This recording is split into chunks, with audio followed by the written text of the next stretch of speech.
Bonjour à tous, merci les Toulousains.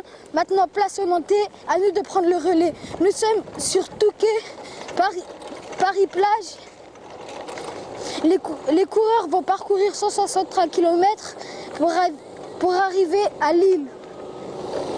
Nous retrouvons notre ami Lillois pour le classement du jour. Et non, c'est pas un ch'ti, c'est moi. Et 1, et 2, et 3-0 pour Marcel Kittel. Arnaud démarre, le champion de France, se rapproche de son rêve d'étape en finissant 3e. Grosse frayeur pour Chris Froome, victime d'une chute et qui est reparti avec quelques égratignures. Au classement général, pas de changement.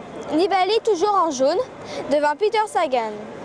Le maillot vert reste sur les épaules du Slovène, idem pour un maillot blanc. Cyril Lemoine conserve le grimpeur et Thomas Voeckler, par sa belle étape, partira demain avec le dossard du combatif du jour.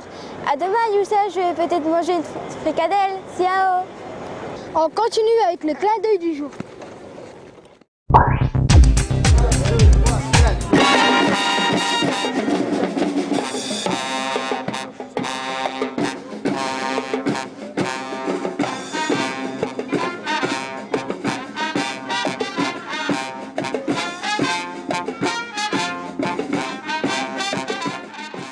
On enchaîne tout de suite avec Cécilia pour l'interview du jour.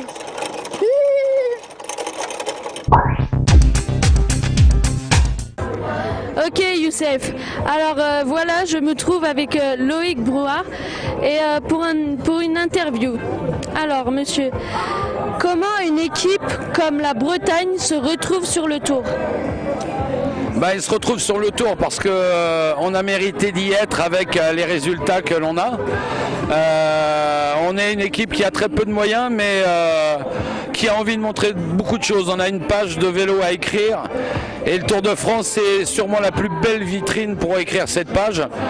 Pour l'heure, on est assez satisfait puisque depuis le départ en Grande-Bretagne, on est 3 fois dans les échappées sur les 3 jours. Hier, on fait 9 de l'étape avec Romain Feuillu. Donc voilà, on a envie de montrer que la Bretagne est vraiment une terre de vélo. Ok. De combien de Bretons se compresse l'équipe? Alors combien de Bretons? Il y a la moitié de l'effectif puisque tous les coureurs ne sont pas bretons. Mais ils portent en tout cas très fièrement les couleurs de la Bretagne. Donc je crois que sur le Tour, il doit y avoir 5 Bretons. Quelles sont vos ambitions pour votre première sur le Tour? Alors les ambitions, ce qu'on aimerait, c'est forcément gagner une étape. Pour l'heure, on fait des échappées, c'est bien, mais quand on arrive 2e ou 3e ou quand on est classé pour le classement par équipe, ça donne pas grand-chose. Et en fait, ce qu'on vise, c'est une victoire d'étape et puis de voir un Brice Feuillu, notre grimpeur, avec les meilleurs dans la montagne. D'accord. Alors, pour vous, pour déjouer les plans de l'équipe Sky, ne faudrait-il pas leur offrir des galettes saucisses? J'aime beaucoup, c'est vrai que ça serait bien de les perturber avec ce niveau-là. Non, c'est une équipe qui est très très forte. Ils ont beaucoup d'individualité et donc c'est difficile de les contrer.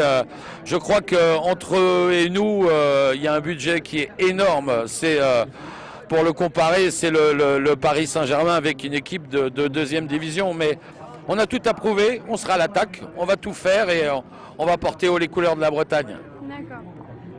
Paris était la capitale de la Bretagne. Pour la finale Rennes-Guingamp, une victoire sur les Champs-Élysées clôturait l'année en beauté. Ah ça c'est vrai qu'on aimerait bien, c'est sûr, c'est la plus belle. Effectivement, tout le monde a envie de gagner sur le Tour.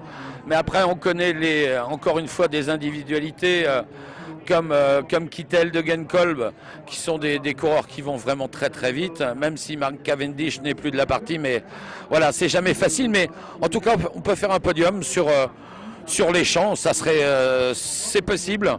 Tout dépend effectivement de la configuration de la course. Généralement, ça arrive au sprint et on voit très très peu d'arrivées en solitaire sur les champs. Mais voilà, il faut y croire, il faut espérer. Très bien. Merci Loïc et le micro vient à Youssef. On retrouve ma collègue Talia pour le Djico des Pitchouns.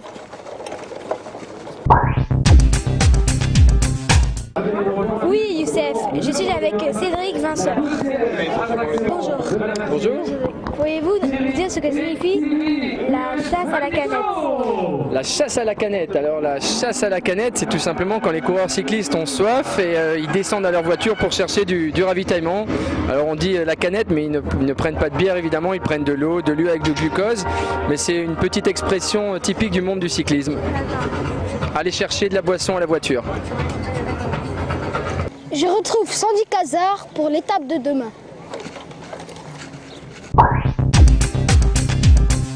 Faire la tradition, c'est le tchèque. Bonjour. Bonjour, peux-tu me présenter l'étape de demain?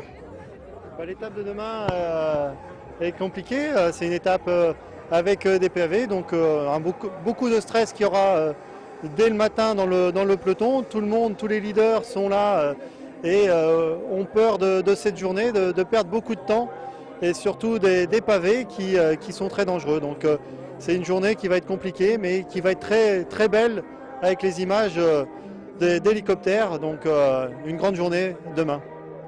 Je vous souhaite un grand merci de nous avoir encore regardé. On se quitte avec les pitchouls du jour et les images du jour. Coucou, je m'appelle Cécilia, j'ai 11 ans. J'habite à Nantes et je suis mal coiffée. Je passe à Youssef. Bonjour, je m'appelle Youssef, j'ai 11 ans et demi, j'habite à Nantes et on se retrouve demain pour un nouveau journal du Tour.